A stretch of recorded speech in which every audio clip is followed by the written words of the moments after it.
Okay, so now this is exam part 3, A. This is a long one, so bear with me on this one. So it says that a solid insulating sphere of radius A carries a net positive charge of 2q. So the inside is going to be 2q, and I should write that. So here would be the 2q. And this is something really interesting to know or to remember. Insulating sphere, insulator, meaning that the charge is distributed over the whole thing. So it's a total of 2q because it's an insulator. Now it'll be different. So uniformly distributed throughout its volume. Now its concentric with the sphere is a conducting spherical shell with inner radius b. So here's the shell. There's the inner radius b, outer radius c. And it has a net charge of negative 3q. So this is going to be negative 3q. Now, note that the shell is a conductor. So what do we know about conductors? Conductors have their charges distributed on the outside of whatever volume you have. So in this case,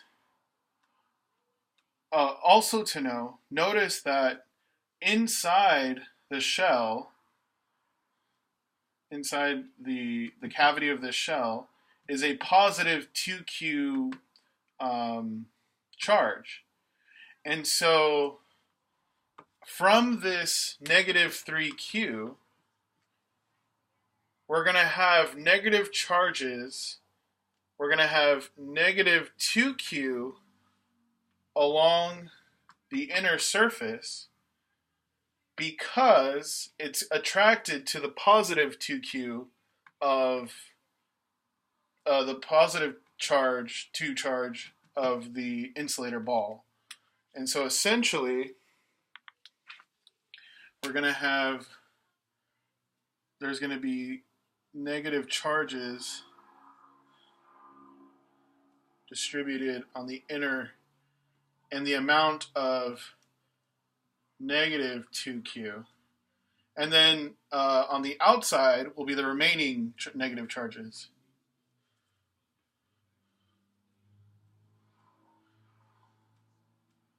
Which will be a total of negative q, right? Because negative 2q plus negative q gives us the negative 3q. So the spherical the spherical shell has a overall charge density of negative 3q, but because of this sphere inside being a positive 2q charge, it's going to attract negative 2q from this negative 3q. And remember, since it's a conductor, the charges only reside on the outside of the conductor. Okay, cool. So that's something important to note. Now what it wants us to do is derive an expression for the electric field only in terms of the given quantities and fundamental constants in the following regions. So first, when R is greater than C, so basically when it's outside the shell. Here, when it's in between, when R is in between B and C,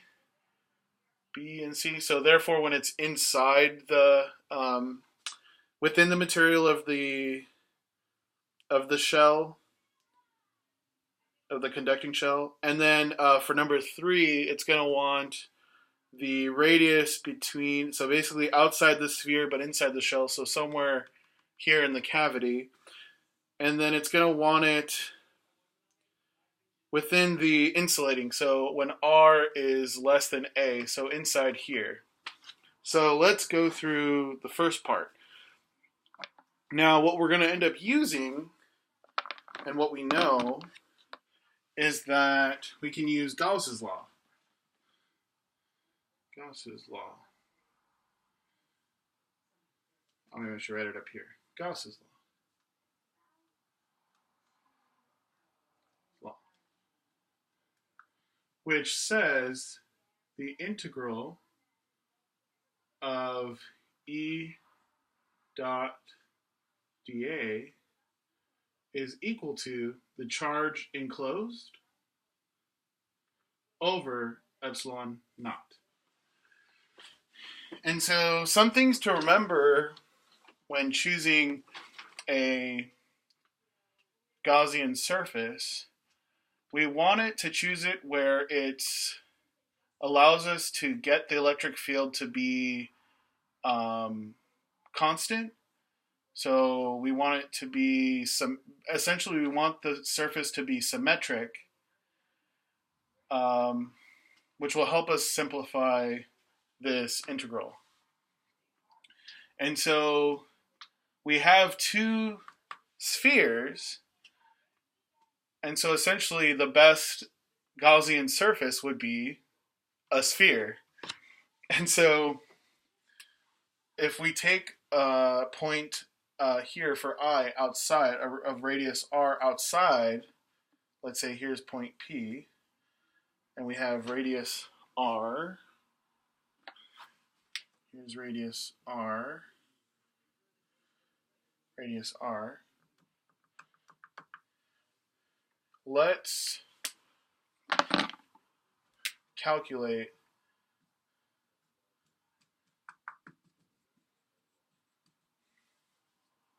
let's see if we can calculate using Gaussian's law. And so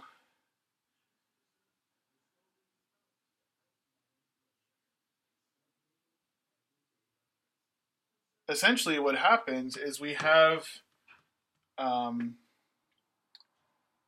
we can pull out our E in this integral as a constant because the electric field will be constant due to symmetry. And so we're essentially going to get the